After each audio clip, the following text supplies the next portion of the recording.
George Floyd died in Minneapolis last May, America changed, and it changed very fast. We were told we needed to reckon with something called systemic racism.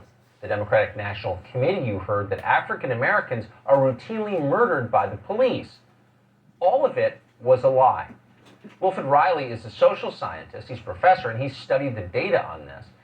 He's got a new book called The Hate Crime Hoax. We had an amazing conversation with Wilfred Reilly. If you've never heard of him, watch this.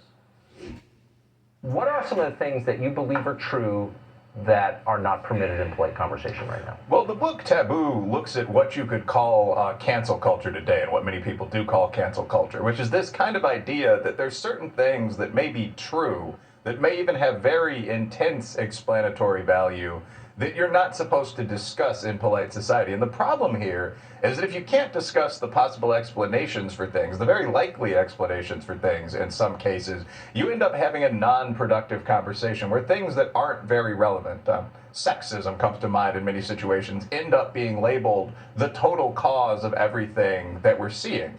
But I mean, so the first chapter of the book looks at the Black Lives Matter movement, and I openly say I'm a black man, and a proud one, I'm an academic, I have some sympathy toward the underlying goals of the movement, racial equality and so on. But I point out that many of the things they say are objectively not true. If you look at the claim that there's a very large number of murders, if you will, of African American men by police, that turns out simply not to be true. The total number of unarmed African-American males killed, in genuinely disputed, potentially controversial shootings by police last year was, if I have the number correct, 13. The total number of unarmed people, including the very large Caucasian and Hispanic majority we rarely talk about, that number was under 100. Full number of police shootings all in was under 1,000, and that included people that were attacking the officer with a pistol or another firearm, a knife, a vehicle used as a weapon. So that argument simply didn't stand up. There wasn't a gigantic black-white discrepancy, certainly if you were just for crime rate. And again, the total number of these cases for all groups combined was 100 or less. So those were the facts. And I went on from there into interracial crime in general. And I think that this is something that the media on all political sides really emphasizes, because a failure of masculinity, if you will, or planes crashing out of the sky, or animal attacks, it's one of those things that just terrifies people.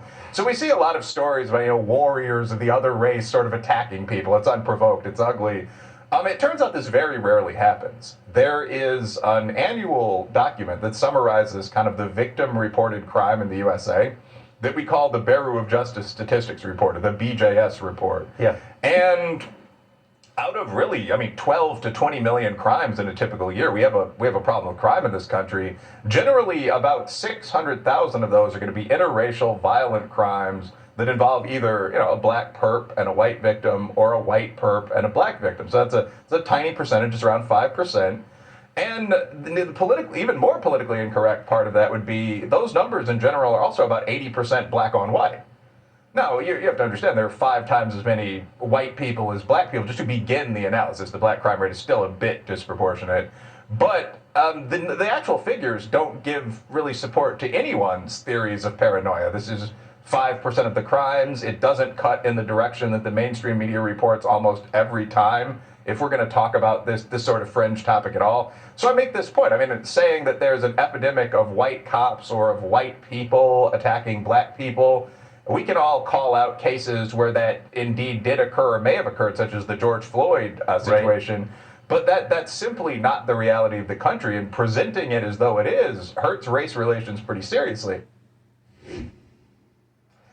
There are a lot of reasons to be very distressed about higher education in the United States. Most of it is garbage, but there are rare bright spots, and maybe the brightest of all is a professor at, of all places, Brown University in Providence, Rhode Island, called Glenn Loury.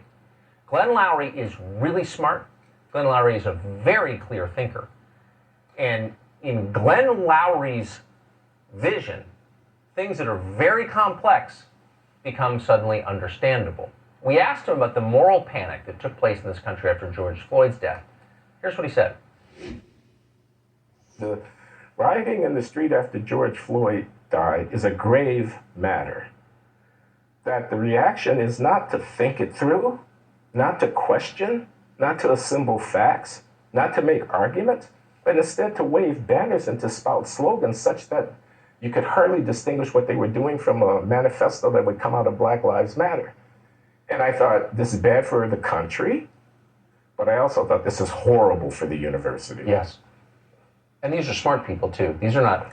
Indeed, they are. Yeah. They're very smart people, and we could speculate about their motives and so on. No, but they should know better. I mean, their commitment to free inquiry and the life of the mind, as you said, ought to kind of trump their parochial political concerns, it would seem to me. Or their insistence on having the world know that they are, quote, on the right side of history, Right. close quote, because we don't know what the right side of history is for most of these things. That's the question. That's why we're there. True. We're there to figure out what the right side of history is, not to stand on the right side of history. Man, is that true. We don't actually, as you're living it, I mean, you need to retain some humility that, 20 years hence or 100, people will have a clearer sense of the decisions that you made. You can't. In Paris in 1789, they thought they knew what the right side Yes. of history was. In Moscow in 1917, they thought they knew what the right side of history right. was. Mao Zedong thought he knew what the right side of history is. We've lived long enough these last couple of hundred years to know that it's pretty hard to know what the right side of history is. As I've said, we're a university,